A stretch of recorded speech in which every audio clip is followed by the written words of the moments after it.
Catapult pancakes lobbed at me, syrup and butter, they are killing we.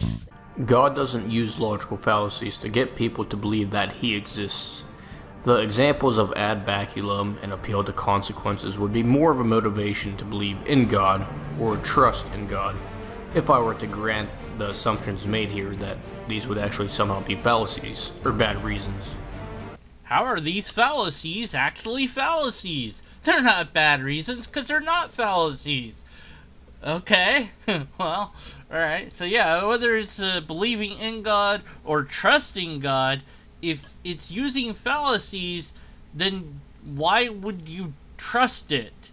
And if it's using fallacies to get you to believe in it, then it's not a logical being. Not completely, at any rate. But I do look forward to how you're going to show that these are not, in fact, logical fallacies. Heaven and hell presuppose that you have knowledge of God, so these would not be fallacies in the logical sense, rather motivations. It's a motivation because you know that God exists by mentioning heaven and hell. That presupposes God, so that somehow turns it into a motivation, which still would not remove it from the realm of being a logical fallacy.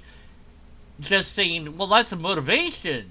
Yeah, if I'm holding you at gunpoint and I say, give me your money, say, wait a minute, that's an ad baculum. Well, it's a motivation for you to give me your money. Say, I'm motivating you to do it. It's still a logical fallacy! Epistemic knowledge is presupposed before one enters a relationship with God. I'm not sure how you would prove that, but even if true, that doesn't negate that these fallacies still exist. The appeal to bribe is still there, and the appeal to threat is still there. You are going to get this reward if you do X, and if you do not do X, then you will get this punishment. You haven't escaped that these are logical fallacies yet. James 2:19. You believe that God is one. You do well. The demons also believe and shudder.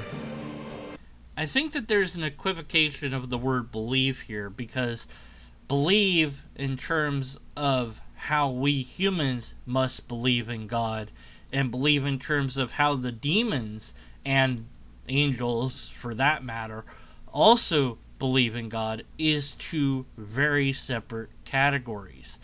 The demons supposedly interacted with God at some point in time.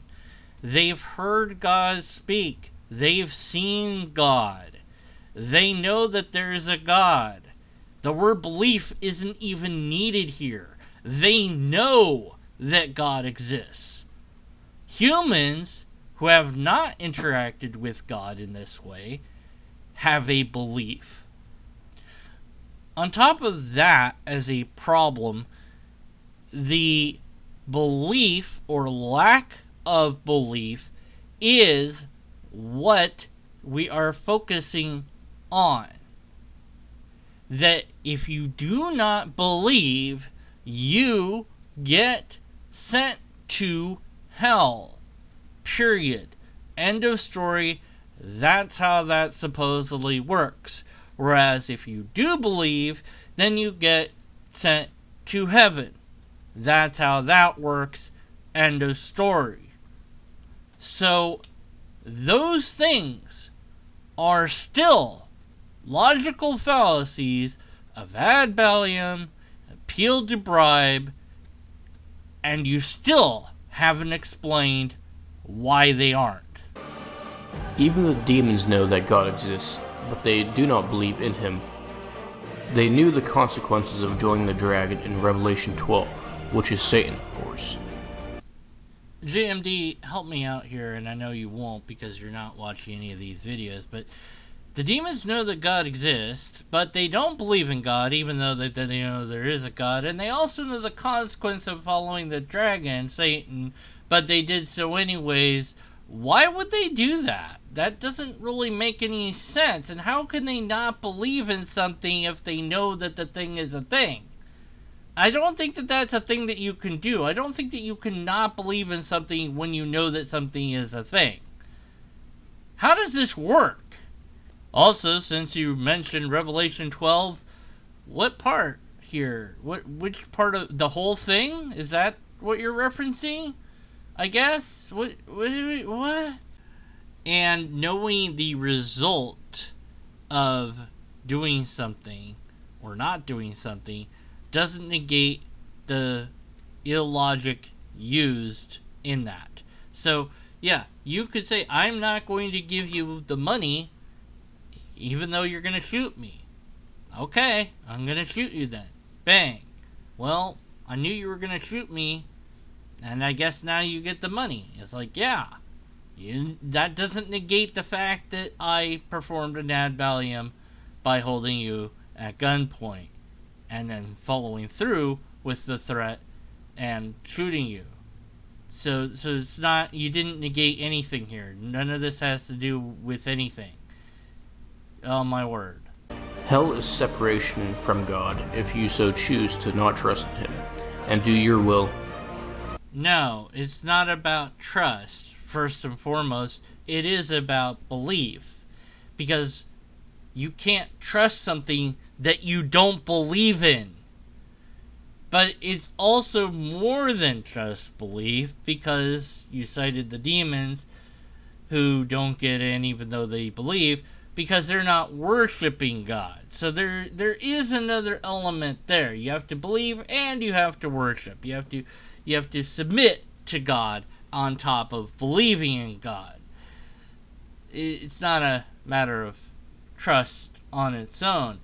But why in the world would I, or should anyone else for that matter, trust in a being that offers logical fallacies? Granted, humans do this, but we're not perfect.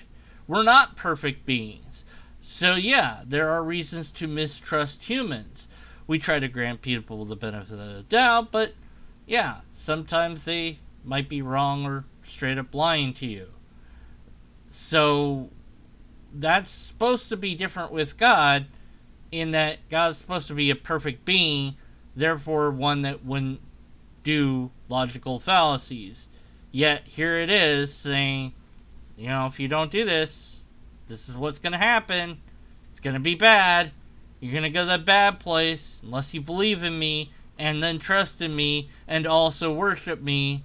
Those are the 3 requirements, apparently. But and if you don't do that, well, then you get to go to the bad place. And if you do that, then you get to come to the good place. Of course, I can't believe in God since it's given me no empirical evidence, repeatable tests, or a valid and sound argument for me to do so. So I can't trust in it either. And I certainly wouldn't trust in a being that pre-offers logical fallacies, which you still haven't gotten out of that yet. You didn't even come close to explaining how these are not logical fallacies. If one were to choose eternal bliss over eternal blessings, then I have questions of my own for them. When you believe that God exists, it's an ought to believe in Him. Ah, yes. Once you believe in God, then you ought to believe in God. What the bleep does that even mean? I don't know what the bleep that... What does that mean? No, really, explain to me. What does that mean? Also, what does it have to do with the rest of the video? Oh, right, nothing. It means nothing, and it has nothing to do with the rest of the video, which you didn't really ever actually explain how these are not logical fallacies whatsoever. Your attempt was pathetic, as has it been come to expect. I mean, this is the best that you've got to offer, is just feeble attempts to brush off these things and not think critically or deeply about any of it, because this is the level of apologetics that we've come to expect from you. Granted, this was in the past. Maybe you've improved. You haven't, but, Anyways, so I look forward to the next video, which is, if there's evidence of God, why do we need faith? Where I'm sure that you're just going to equivocate on the word faith. Yeah, because even the demons believe, but they don't actually believe. Say they know, but they don't believe, and then they knew the consequence, which means they do know that there's a God, but they don't believe in God, even though that they know there's a God, because that makes sense.